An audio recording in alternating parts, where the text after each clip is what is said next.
महाराष्ट्र में सियासी घमासान अपने चरम पर है। इसी सियासी घमासान के बीच एनसीपी चीफ शरद पवार ने बड़ा बयान दिया है। उन्होंने कहा कि आज हम महाविकास आघाड़ी के साथ हैं, लेकिन 2024 में होने वाले चुनाव में साथ रहेंगे या नहीं, इसके बारे में अभी से कुछ बोला नहीं जा सकता।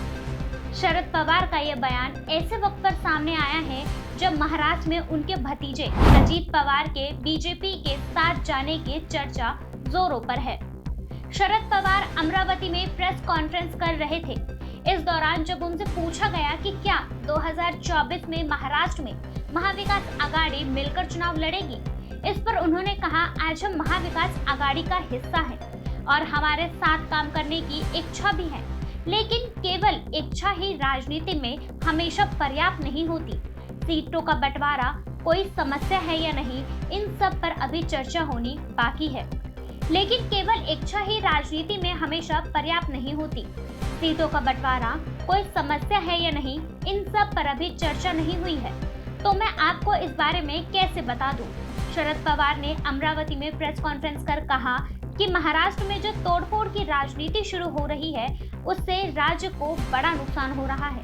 उन्होंने कहा, जिन्हें तोड़फोड़ की राजनीति करनी है वो ऐसे राजनीति करें, लेकिन हमें जो करना हो वो हम करेंगे।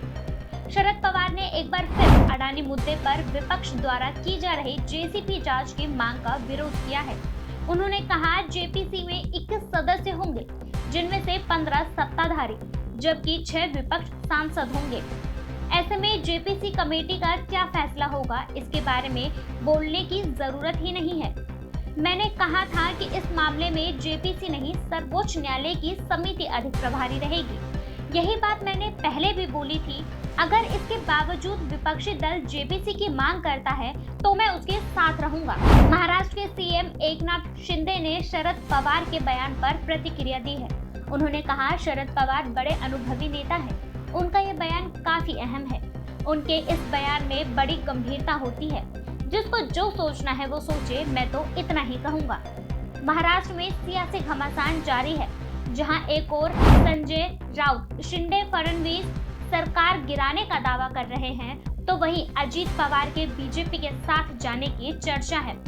दावा किया जा रहा है कि एनसीपी के 53 विधायकों में से लगभग 30 से 35 विधायकों के साथ शिंदे फडणवीस सरकार का हिस्सा बना सकते हैं। इतना ही नहीं, दावा ये भी है कि अजीत को एनसीपी के प्रफुल्ल पटेल, सुनील तटकरे, छगन भुजबल, धनंजय मुंडे जैसे प्रमुख चेहरे का समर्थन मिला है।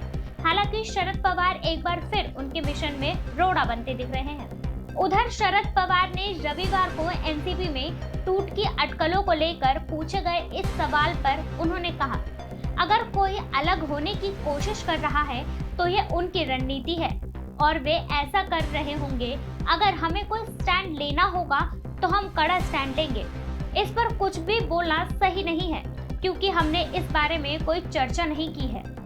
Bureau report, MG media.